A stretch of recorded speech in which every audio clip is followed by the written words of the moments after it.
Hello everyone, welcome back to talks with Gopika.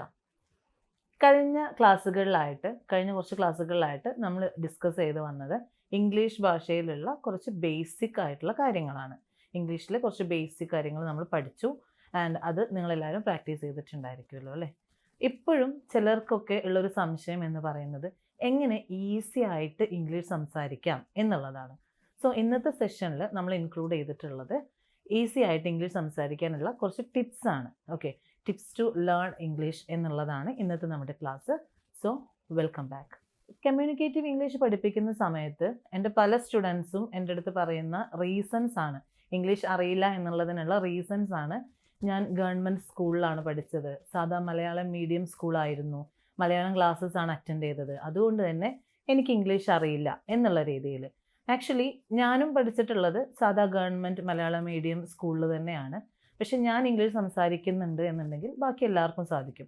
Already ഞാൻ പറഞ്ഞു കഴിഞ്ഞു, നമ്മുടെ ഫസ്റ്റ് സെഷനിൽ നമ്മൾ ഡിസ്കസ് ചെയ്തിട്ടുണ്ടായിരുന്നു, നമ്മൾ മലയാളികളാണ്, മലയാളികൾക്ക് ഏറ്റവും ടഫസ്റ്റ് ലാംഗ്വേജ് ആണ് മലയാളം എന്ന് പറയുന്നത്. സോ ആ മലയാളം ഇത്ര ഈസി ആയിട്ട് സംസാരിക്കുന്നത് നമുക്ക് ഇംഗ്ലീഷ് എന്നുള്ള ലാംഗ്വേജ് വളരെ ഈസി ആയിട്ട് തന്നെ പഠിച്ചെടുക്കാവുന്നതേ ഉള്ളൂ. സോ അത് ഈസി ആയിട്ട് പഠിക്കാനുള്ള കുറച്ച് ടിപ്സാണ് ഇന്നത്തെ ക്ലാസ്സിൽ ഇൻക്ലൂഡ് ചെയ്തിട്ടുള്ളത്. ഓക്കെ, ഫസ്റ്റ് വൺ എന്ന് പറയുന്നത് ബി കോൺഫിഡൻ്റ് ആയിട്ടിരിക്കുക എന്നുള്ളതാണ്. അതായത് നമുക്ക് ഇംഗ്ലീഷ് സംസാരിക്കാൻ ചിലരുടെ അടുത്ത് സംസാരിക്കാൻ കഴിയും, ചിലരുടെ അടുത്ത് സംസാരിക്കാൻ കഴിയില്ല. ഇങ്ങനൊരു സിറ്റുവേഷൻ പലർക്കും വരുന്നുണ്ടാവും അല്ലേ. അതായത് ഇംഗ്ലീഷ് അറിയില്ല എന്നുള്ള ആളുകളുടെ അടുത്ത് നിങ്ങൾക്ക് ചിലപ്പോൾ ഇംഗ്ലീഷ് സംസാരിക്കാൻ കഴിയുന്നുണ്ടാവും. പക്ഷേ കുറച്ച് ഇംഗ്ലീഷ് അറിയുന്ന ഒരാളാണ് നിങ്ങളുടെ മുന്നിലുള്ളത് എന്നുണ്ടെങ്കിൽ അവരുടെ മുഖത്ത് നോക്കി നിങ്ങൾക്ക് ഇംഗ്ലീഷ് പറയാൻ കഴിയുന്നുണ്ടാവില്ല. കാരണം എന്താണ്, നമ്മൾ പറയുന്നത് തെറ്റിപ്പോവോ, നമ്മൾ തെറ്റുന്നത് അവർക്ക് മനസ്സിലാവില്ലേ എന്നൊക്കെയുള്ള ഒരു പേടി നിങ്ങളുടെ മനസ്സിൽ വരുമ്പോൾ നിങ്ങളുടെ കോൺഫിഡൻസ് ഉള്ളത് പോവാം. ആ സമയത്ത് നിങ്ങൾക്ക് അറിയുന്ന ഇംഗ്ലീഷ് പോലും പുറത്ത് വരാത്തൊരു സിറ്റുവേഷൻ വരും. സോ അതിൻ്റെ ആവശ്യമില്ല. ഇംഗ്ലീഷ് നമ്മൾ തെറ്റി തന്നെയാണ് പഠിക്കുന്നത്. ഓക്കെ, ഒരിക്കലും ഫസ്റ്റ് നമ്മൾ യൂസ് ചെയ്യുന്ന സമയത്ത് തന്നെ ഒരിക്കലും നമ്മുടെ ലാംഗ്വേജ് പെർഫെക്റ്റ് ആയിട്ട് വരില്ല. ആദ്യം സംസാരിക്കുമ്പോഴും പിന്നീട് കുറച്ച് അങ്ങോട്ട് തെറ്റി തന്നെയാണ് വരിക. കുറച്ച് കഴിയുമ്പോഴത്തേക്ക് നമ്മുടെ ലാംഗ്വേജ് ഫ്ലുവൻ്റ് ആവും. സോ ഇംഗ്ലീഷ് സംസാരിക്കാൻ മടി വേണ്ട എന്നുള്ളതാണ് പറഞ്ഞു വന്നത്. ഓക്കെ, അപ്പോൾ ഇനി അടുത്ത ഒരു ടിപ്പ് എന്ന് പറയുന്നത് തിങ്ക് ഇൻ ഇംഗ്ലീഷ് എന്നുള്ളതാണ്. ഇംഗ്ലീഷിൽ തന്നെ ചിന്തിച്ചിട്ട് ഇംഗ്ലീഷ് തന്നെ സംസാരിക്കുക. ഞാൻ ഉദ്ദേശിച്ചത് എന്താണെന്ന് വെച്ചാൽ, ചിലരൊക്കെ മലയാളത്തിൽ ചിന്തിക്കും. നമുക്ക് ഇംഗ്ലീഷിൽ എന്തെങ്കിലും സംസാരിക്കണം എന്നുണ്ടെങ്കിൽ ആദ്യം നമ്മൾ മനസ്സിൽ അതിൻ്റെ മലയാളം പറയും, എന്നിട്ട് ആ മലയാളത്തിനെ ഇംഗ്ലീഷിലേക്ക് നമ്മൾ ട്രാൻസ്ലേറ്റ് ചെയ്യും, എന്നിട്ട് നമ്മൾ സംസാരിക്കും. അങ്ങനെയാണ് പൊതുവെ പലരും ചെയ്യാറുള്ളത്. പക്ഷെ അത് സമയമെടുക്കും അല്ലേ. നമുക്ക് ഇംഗ്ലീഷിൽ ഒരു കാര്യം പറയണമെങ്കിൽ ആദ്യം നമ്മളത് മലയാളത്തിൽ ചിന്തിച്ച് പിന്നെ അതിനെ ഇംഗ്ലീഷിലേക്ക് ട്രാൻസ്ലേറ്റ് ചെയ്ത് നമ്മളത് സംസാരിക്കുമ്പോഴത്തേക്കും അവിടെ സമയമെടുക്കും. നമ്മൾ തപ്പിപ്പിടിച്ച് സംസാരിക്കുന്ന പോലെ ആയിരിക്കും നമ്മുടെ സംസാരം, നമ്മുടെ ആ ഒരു കോൺവെർസേഷൻ തന്നെ ഡിലേ ആയിപ്പോവും. സോ അതൊരിക്കലും ചെയ്യാതിരിക്കുക. എപ്പോഴും എന്ത് ചെയ്യുക, ഇംഗ്ലീഷിൽ തന്നെ ചിന്തിച്ചിട്ട് ഇംഗ്ലീഷിൽ തന്നെ സംസാരിക്കുക എന്നുള്ളതാണ്. ആദ്യം ചെറിയ വാക്കുകൾ വെച്ചിട്ട് പ്രാക്ടീസ് ചെയ്യുക. ഓക്കെ, ആദ്യം ചെറിയ വാക്കുകളിൽ പ്രാക്ടീസ് ചെയ്തതിന് ശേഷം പിന്നെ എന്ത് ചെയ്യുക, നിങ്ങൾ വലിയ സെൻറ്റൻസസിലേക്ക് മാറുക. എപ്പോഴും ഇംഗ്ലീഷിൽ തന്നെ ചിന്തിക്കുക, ഇംഗ്ലീഷ് തന്നെ സംസാരിക്കുക. ഒരിക്കലും നിങ്ങളുടെ മദർ ടങ് മലയാളത്തെയോ അല്ലെങ്കിൽ മറ്റ് മദർ ടങ് അതിൽ ഇൻക്ലൂഡ് ചെയ്യാതിരിക്കുക. അടുത്തത് യൂസ് മോർ ഇംഗ്ലീഷ് വേർഡ്സ് എന്നുള്ളതാണ്. അത് നമ്മൾ ഇംഗ്ലീഷിലാണ് സംസാരിക്കുന്നതെന്നുണ്ടെങ്കിലും മലയാളത്തിലാണ് സംസാരിക്കുന്നതെന്നുണ്ടെങ്കിലും നമ്മുടെ ഡെയിലി ലൈഫിൽ നമ്മൾ ആരുടെ സംസാരിക്കുമ്പോഴും മാക്സിമം ഇംഗ്ലീഷ് വേർഡ്സ് അതിലേക്ക് ഇൻക്ലൂഡ് ചെയ്യാൻ നിങ്ങൾ ശ്രമിക്കണം. ഫോർ എക്സാമ്പിൾ, നമ്മളിപ്പോൾ സാധാ മലയാളത്തിൽ പറയുന്നതാണ് അല്ലേ, കുപ്പി അല്ലെങ്കിൽ കസേര, തൊപ്പി, ഇങ്ങനെയൊക്കെ പല വേർഡ്സ്. ഇതിനൊക്കെ പകരം, മലയാളത്തിന് പകരം നമുക്ക് അറിയുന്നതാണ് അല്ലേ, അറിയുന്ന വേർഡ്സ് ആണ് ഇതിൻ്റെയൊക്കെ ഇംഗ്ലീഷ് എന്നുള്ളത്. ഇപ്പോൾ കുപ്പി എന്ന് പറയുന്നതിന് പകരം നമുക്ക് എന്ത് പറയാം, ബോട്ടിൽ എന്ന് പറയാം അല്ലേ. കസേരയ്ക്ക് പകരം ചെയർ, തൊപ്പിക്ക് പകരം ക്യാപ്പ്. ഇങ്ങനെ നമ്മൾ മലയാളത്തിൽ സംസാരിക്കുമ്പോൾ തന്നെ മാക്സിമം ഇംഗ്ലീഷ് വേർഡ്സ് അതിലേക്ക് ഇൻക്ലൂഡ് ചെയ്യാൻ ശ്രമിക്കുക. അപ്പോൾ തന്നെ നമുക്ക് ഇംഗ്ലീഷിലേക്കുള്ളൊരു ടച്ച് നമുക്കതിൽ ഇമ്പ്രൂവ് ആയി വരും. സോ അത് നമ്മളെ ഇംഗ്ലീഷ് സംസാരിക്കാൻ വളരെയധികം ഹെൽപ്പ് ചെയ്യും. അതുപോലെ തന്നെ നമ്മൾ ഇംഗ്ലീഷിൽ ജസ്റ്റ് വേർഡ്സ് യൂസ് ചെയ്യുന്നതിന് പകരം എപ്പോഴും ഫ്രേസസ് ലേൺ ചെയ്യാൻ ശ്രമിക്കുക. എപ്പോഴും ഫ്രേസസ് പഠിക്കുക. ഫ്രേസസ് എന്ന് പറഞ്ഞു കഴിഞ്ഞാൽ ഒരു എക്സാമ്പിൾ പറയുകയാണെന്നുണ്ടെങ്കിൽ it's not a big deal എന്ന് പറയും. അതായത് ഇറ്റ് ഈസ് നോട്ട് സീരിയസ് എന്ന് പറയുന്നതിനൊക്കെ പകരം, അതൊരു സാധാ വേർഡാണല്ലേ സീരിയസ് എന്നുള്ളത്, പക്ഷെ അതിനെ ഒന്നുകൂടി ബ്യൂട്ടിഫുൾ ആക്കുന്ന രീതിയിൽ നമ്മൾ എങ്ങനെ സംസാരിക്കുക, it's not a big deal, it's not a big deal. ഇങ്ങനെയുള്ള ഫ്രേസസ് ആണ് നമ്മളെപ്പോഴും യൂസ് ചെയ്യേണ്ടത്. ഫ്രേസസ് യൂസ് ചെയ്തിട്ട് സംസാരിക്കുകയാണെന്നുണ്ടെങ്കിൽ ഒന്നുകൂടി അത് ബ്യൂട്ടിഫുൾ ആവും, ഒന്നുകൂടി ഒരു സ്റ്റാൻഡേർഡ് ആയിട്ട് നമുക്ക് ഫീൽ ചെയ്യും. വേറെ നമ്മൾ ഇപ്പോൾ പറയൂല ഐ എം ജസ്റ്റ് കിഡിങ് എന്ന് പറഞ്ഞു കഴിഞ്ഞാൽ ഐ എം ജസ്റ്റ് ജോക്കിംഗ് എന്നുള്ളതാണ്. പക്ഷെ അതൊരു ഫ്രേസാണ് ഐ എം ജസ്റ്റ് കിഡിങ് എന്ന് പറയുന്നത്. അതൊന്നുകൂടി സ്റ്റാൻഡേർഡ് ആക്കുന്നത്. അതുപോലെ കീപ്പ് ഇറ്റ് അപ്പ് എന്ന് നമ്മൾ പറയില്ലേ, കീപ്പ് ഇറ്റ് അപ്പ് എന്ന് പറയുന്നത് ഡു ഇറ്റ് അഗൈൻ എന്നുള്ള ഓർ ഡു ഇറ്റ് മോർ എന്നുള്ള രീതിയിൽ. സോ ഇങ്ങനെയുള്ള സാധാ വേർഡ്സിന് പകരം എപ്പോഴും ഫ്രേസസ് ഇൻക്ലൂഡ് ചെയ്യാൻ ശ്രമിച്ചു കഴിഞ്ഞാൽ നമ്മുടെ ലാംഗ്വേജ് ഒന്നുകൂടി സ്റ്റാൻഡേർഡ് ആവും ആൻഡ് ഒന്നുകൂടി മോർ ബ്യൂട്ടിഫുൾ ആവും. അടുത്തത്, നിങ്ങൾക്ക് ഇംഗ്ലീഷ് അറിയുമെങ്കിലും അറിയില്ലെങ്കിലും നിങ്ങൾക്ക് അറിയുന്ന രീതിയിൽ നിങ്ങൾ എന്ത് ചെയ്യുക, ഡെയിലി ഇംഗ്ലീഷ് സംസാരിക്കുക. അതിനിപ്പോൾ നിങ്ങൾക്ക് ഒരാൾ വേണം എന്നുള്ള നിർബന്ധമൊന്നുമില്ല.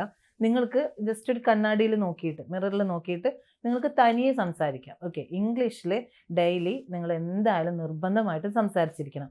അപ്പോൾ മാത്രമാണ് നിങ്ങളുടെ ലാംഗ്വേജ് ഇമ്പ്രൂവ് ആയിട്ട് വരാം. ഓക്കെ, അതായത് നിങ്ങൾ എന്താ ചെയ്യേണ്ടതെന്ന് വെച്ചാൽ ജസ്റ്റ് ഒരു മിററിൻ്റെ മുന്നിൽ നിന്നിട്ട് ഒരു 10 മിനിറ്റെങ്കിലും ഇംഗ്ലീഷിൽ നിങ്ങൾക്ക് കഴിയുന്ന രീതിയിൽ മാക്സിമം നിങ്ങളുടെ കോൺഫിഡൻസ് യൂസ് ചെയ്തിട്ട് നിങ്ങൾ സംസാരിക്കുക. ആൻഡ് അത് റെക്കോർഡ് ചെയ്യുക. ഓക്കെ, നിങ്ങൾ സംസാരിക്കുന്നത് നിങ്ങൾ റെക്കോർഡ് ചെയ്യുക, എന്നിട്ട് അത് കേൾക്കുക. നിങ്ങൾ റെക്കോർഡ് ചെയ്ത് വെച്ച് നിങ്ങൾ കേൾക്കുന്ന സമയത്ത് നിങ്ങൾക്ക് ഒന്നുകൂടി ഫ്ലുവൻസി അതുപോലെ കോൺഫിഡൻസ് ഒക്കെ ഒന്ന് കൂടി വരും. ഓക്കെ, എനിക്ക് എത്രത്തോളമൊക്കെ സംസാരിക്കാൻ സാധിച്ചു എന്നുള്ളൊരു കോൺഫിഡൻസ് വരുന്ന സമയത്ത് നിങ്ങൾക്ക് കൂടുതലായിട്ട് സംസാരിക്കാൻ കഴിയും. സോ ഡെയിലി നിങ്ങൾ ഇംഗ്ലീഷ് സംസാരിക്കുക. ആരും കൂടെ സംസാരിക്കാനില്ല എന്നുണ്ടെങ്കിൽ ജസ്റ്റ് മിററിൽ നോക്കിയിട്ട് സംസാരിക്കുക. അത് റെക്കോർഡ് ചെയ്ത് വെച്ചത് ഡെയിലി കേൾക്കുകയും ചെയ്യാം. അടുത്തത്, നിങ്ങളുടെ ഇംഗ്ലീഷ് ലാംഗ്വേജ് ഇമ്പ്രൂവ് ചെയ്യാൻ വേണ്ടിയിട്ട് നിങ്ങൾ ഡെയിലി നിർബന്ധമായിട്ടും ചെയ്യേണ്ട ഒരു കാര്യം എന്ന് പറയുന്നത് ഇംഗ്ലീഷ് മൂവീസ്, കാർട്ടൂൺസ്, പോഡ്കാസ്റ്റ് ഇതൊക്കെ വാച്ച് ചെയ്യുക എന്നുള്ളതാണ്. ഓക്കെ, മോർ ദാൻ മൂവീസ് നിങ്ങൾ നിർബന്ധമായിട്ടും വാച്ച് ചെയ്യേണ്ടത് ഇംഗ്ലീഷ് കാർട്ടൂൺസ് ആണ്. അത് നിങ്ങളുടെ ലാംഗ്വേജിനെ ഒരുപാട് ഹെൽപ്പ് ചെയ്യും, ഇമ്പ്രൂവ് ചെയ്യാൻ വേണ്ടിയിട്ട് ഒരുപാട് ഹെൽപ്ഫുൾ ആയിരിക്കും. ഓക്കെ, ജസ്റ്റ് നിങ്ങളത് വാച്ച് ചെയ്താൽ മാത്രം പോരാ, നിങ്ങളത് ശ്രദ്ധിച്ച് കേൾക്കണം അവരെന്തൊക്കെയാണ് പറയുന്നത് എന്നുള്ളത്. ആൻഡ് അതുപോലെ നിങ്ങൾ അവരെ സംസാരിക്കുന്ന പോലെ നിങ്ങൾ അവരെ കോപ്പി ചെയ്ത് സംസാരിക്കാൻ വേണ്ടിയിട്ടും ട്രൈ ചെയ്യുക. ഇപ്പോൾ മൂവീസ് ആണെങ്കിലും പോഡ്കാസ്റ്റ് ആണെങ്കിലും കാർട്ടൂൺസ് ആണെങ്കിലും ഒക്കെ അതിൽ പറയുന്ന അതേ രീതിയിൽ നിങ്ങൾ എന്ത് ചെയ്യുക, സംസാരിച്ച് ശീലിക്കുക. ഓക്കെ, അപ്പോൾ നിങ്ങൾക്ക് ആ ഒരു കറക്റ്റ് ആക്സൻറ്റും അതിൻ്റെ ഫ്ലുവൻസി കാര്യങ്ങളെല്ലാം നിങ്ങൾക്ക് ഒന്നുകൂടി ഇമ്പ്രൂവ് ആയിട്ട് വരും. ആൻഡ് നിങ്ങൾക്ക് നേറ്റീവ് സ്പീക്കേഴ്സിനെ പോലെ ഇംഗ്ലീഷ് സംസാരിക്കാനും ലേറ്റർ സാധിക്കും. ഇംഗ്ലീഷ് ലേണിങ്ങിൽ വളരെ ഇമ്പോർട്ടൻ്റ് ആയിട്ടുള്ള പോപ്പുലർ ആയിട്ടുള്ള ഒരു മെത്തേഡാണ് ഷാഡോയിങ് മെത്തേഡ് എന്ന് പറയുന്നത്. ഷാഡോയിങ് മെത്തേഡ് ദാറ്റ് മീൻസ് ഒരു ഇംഗ്ലീഷ് സ്പീക്കർ സംസാരിക്കുന്നത് കേട്ടിട്ട് അവർ സംസാരിക്കുന്ന അതേ സെൻറ്റൻസ് നിങ്ങൾ ഒരു 4-5 തവണ റിപ്പീറ്റ് ചെയ്യുക. ഓക്കെ, സെയിം സെൻറ്റൻസ് ആയിരിക്കണം ആൻഡ് സെയിം ആക്സെൻറ്റിൽ അതേ രീതിയിൽ അവരെങ്ങനെയാണോ സംസാരിക്കുന്നത് അതേ രീതിയിൽ ഒരു 4-5 തവണ നിങ്ങൾ റിപ്പീറ്റ് ചെയ്ത് സംസാരിക്കുക. അതിനെയാണ് ഷാഡോയിങ് മെത്തേഡ് എന്ന് പറയുന്നത്. സോ ഈ ഷാഡോയിങ് മെത്തേഡ് നിങ്ങൾ ഡെയിലി യൂസ് ചെയ്യുകയാണെന്നുണ്ടെങ്കിൽ എന്തായാലും നിങ്ങളുടെ ഫ്ലുവൻസി ആൻഡ് കോൺഫിഡൻസ് അതുപോലെ തന്നെ നിങ്ങളുടെ ഇംഗ്ലീഷ് ആക്സെൻറ്റ് അതായത് സംസാര ശൈലി അതും നല്ല രീതിയിൽ തന്നെ ഇമ്പ്രൂവ് ആവും.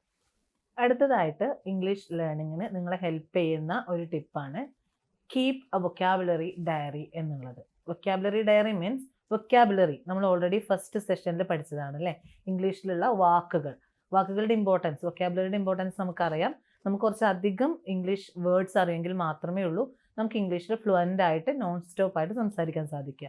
സോ അതിന് വേണ്ടിയിട്ട് നിങ്ങൾ എന്താ ചെയ്യേണ്ടതെന്ന് വെച്ചാൽ ഡെയിലി ഒരു ബുക്കിൽ 5 വേർഡ്സ് ഓർ ഫ്രേസസ്, ഇംഗ്ലീഷിലുള്ള ഒരു 5 വേർഡ്സ് അല്ലെങ്കിൽ ഫ്രേസസ് എഴുതി വെക്കുക. ആൻഡ് എഴുതി വെച്ചാൽ മാത്രം പോരാ, നിങ്ങൾ ഡെയിലി കോൺവെർസേഷനിൽ നിങ്ങളത് യൂസ് ചെയ്യുകയും വേണം. ഓക്കെ, അപ്പോൾ നമുക്ക് ഡെയിലി നമ്മൾ 5 വേർഡ്സ് വീതം അല്ലെങ്കിൽ 5 ഫ്രേസസ് വീതം എഴുതി വെക്കുന്ന സമയത്ത് കുറച്ച് കഴിയുമ്പോഴത്തേക്ക് നമുക്ക് കുറച്ച് അധികം വേർഡ്സ് നമ്മൾ പഠിച്ചിട്ടുണ്ടാവും. ആൻഡ് അത് മറന്നു പോവാതിരിക്കാൻ വേണ്ടിയിട്ട് നിങ്ങൾ ഡെയിലി അത് യൂസ് ചെയ്യുകയും വേണം. അങ്ങനെ വരുമ്പോൾ നമ്മുടെ വൊക്കാബുലറി ഇമ്പ്രൂവ് ആവും ആൻഡ് നമ്മുടെ ലാംഗ്വേജ് ഒന്നുകൂടി ഫ്ലുവൻ്റ് ആവുകയും ചെയ്യും. Last tip for learning English എന്ന് പറയുന്നത് ഡോണ്ട് ഫിയർ മിസ്റ്റേക്സ് എന്നുള്ളതാണ്. മിസ്റ്റേക്ക് വരും എന്നുള്ള പേടിയോട് കൂടിയിട്ട് ഒരിക്കലും ഇംഗ്ലീഷ് സംസാരിക്കാതിരിക്കുക. ഓക്കെ, റിമെമ്പർ നമുക്ക് ആദ്യം വേണ്ടത് ഫ്ലുവൻസിയാണ്. Fluency comes first, then accuracy. Accuracy എന്ന് പറയുന്നത് പിന്നീടാണ് വരേണ്ടത്. നമുക്ക് ആദ്യം വേണ്ടത് ഫ്ലുവൻസിയാണ്. ഫ്ലുവൻ്റ് ആയിട്ട് സംസാരിക്കണം എന്നുണ്ടെങ്കിൽ ഒരിക്കലും നമ്മൾ പേടിയില്ലാണ്ട് വേണം സംസാരിക്കാനായിട്ട്. ഒരിക്കലും പേടി വരാൻ പാടില്ല. കോൺഫിഡൻ്റ് ആയിട്ട് സംസാരിക്കുക. തെറ്റിപ്പോയാലും കുഴപ്പമില്ല എന്നുള്ള രീതിയിൽ ഇംഗ്ലീഷിൽ തന്നെ സംസാരിച്ച് പോവാം. ഓക്കെ, അപ്പോൾ മാത്രമാണ് നമുക്ക് ഫ്ലുവൻസി വരുന്നത്. അതിനുശേഷമാണ് നമുക്ക് അക്യുറസി, അതിൻ്റെ ഭംഗിയെല്ലാം കൂട്ടി വരുന്നത് ലേറ്ററാണ്. തെറ്റിയാലും അത് ശരിയാക്കേണ്ടതൊക്കെ ലേറ്ററാണ്. ഫസ്റ്റ് നമ്മൾ പേടിയില്ലാതെ സംസാരിച്ച് ശീലിക്കുക എന്നുള്ളതാണ് ചെയ്യേണ്ടത്. ഓക്കെ, ഇനി ഇംഗ്ലീഷല്ല മറ്റേത് ലാംഗ്വേജസ് ആണെന്നുണ്ടെങ്കിലും അത് പഠിക്കേണ്ട ഒരു വഴി എന്ന് പറയുന്നത് LSRW എന്ന് പറയും. LSRW എന്ന് പറഞ്ഞു കഴിഞ്ഞാൽ L ഫോർ ലിസണിങ് ആണ്, S ഫോർ സ്പീക്കിംഗ് ആണ്, R for reading and W for writing. So ഈ ഒരു മെത്തേഡിലാണ് നിങ്ങൾ ഏതൊരു ഭാഷയും പഠിച്ചു പോകേണ്ടത്. അപ്പോൾ ഇംഗ്ലീഷും ഈ ഒരു രീതിയിൽ തന്നെ പഠിച്ചിട്ട് പോവുക. അപ്പോൾ ആദ്യം വരുന്നത് ലിസണിങ് ആണ്. ഓക്കെ, ലിസണിങ്ങും സ്പീക്കിങ്ങും ആണ് ആദ്യം വരുന്നത്. അതിനുശേഷം മാത്രമാണ് റീഡിങ്ങും റൈറ്റിങ്ങും ഒക്കെ വരുന്നത്. അപ്പോൾ നമ്മൾ ആദ്യം കേൾക്കുക, നന്നായിട്ട് കേൾക്കുക. ഇംഗ്ലീഷ് എത്ര തവണ നിങ്ങൾക്ക് ഒരു ദിവസം കേട്ടിരിക്കാൻ പറ്റുമോ അത്രയും തവണ നിങ്ങൾ കേൾക്കുക. അത്രയും സമയം നിങ്ങൾ ഇംഗ്ലീഷിന് വേണ്ടി സ്പെൻഡ് ചെയ്യുക. അതിനുശേഷം നിങ്ങൾ സംസാരിക്കുക. ഇങ്ങനെയാണ് നമ്മുടെ ലാംഗ്വേജ് ഇമ്പ്രൂവ് ആവുന്നത്. സോ ഡെയിലി ഒരു 10 മിനിറ്റെങ്കിലും നിങ്ങൾ ഇംഗ്ലീഷ് പഠിക്കുന്നതിന് വേണ്ടിയിട്ട് മാറ്റിവെക്കുക. ഇംഗ്ലീഷിലുള്ള പോഡ്കാസ്റ്റോ അല്ലെങ്കിൽ മൂവീസോ എന്തെങ്കിലും വാച്ച് ചെയ്യാൻ വേണ്ടിയിട്ടും അത് ശ്രദ്ധയോടെ മനസ്സിലാക്കാൻ വേണ്ടിയിട്ടും നിങ്ങൾ മാറ്റിവെക്കുക. അങ്ങനെയാണെന്നുണ്ടെങ്കിൽ നിങ്ങൾക്ക് തീർച്ചയായിട്ടും പെട്ടെന്ന് തന്നെ ഇംഗ്ലീഷ് ലാംഗ്വേജ് പഠിച്ചെടുക്കാൻ സാധിക്കും. ഫ്ലുവൻ്റ് ആയിട്ട് സംസാരിക്കാനും സാധിക്കും. സോ ഇംഗ്ലീഷ് ഫ്ലുവൻ്റ് ആയിട്ട് സംസാരിക്കാനുള്ള കുറച്ച് ടിപ്സാണ് ഇന്നത്തെ സെഷനിൽ ഇൻക്ലൂഡ് ചെയ്തിട്ടുണ്ടായിരുന്നത്. എല്ലാവരും അത് ക്ലിയർ ആയിട്ട് വാച്ച് ചെയ്യുക. ആൻഡ് ഡെയിലി നമ്മൾ ബേസിക് ആയിട്ടുള്ള സ്പോക്കൺ ഇംഗ്ലീഷ് ക്ലാസ്സസ് ചാനലിൽ അപ്ലോഡ് ചെയ്യുന്നുണ്ട്.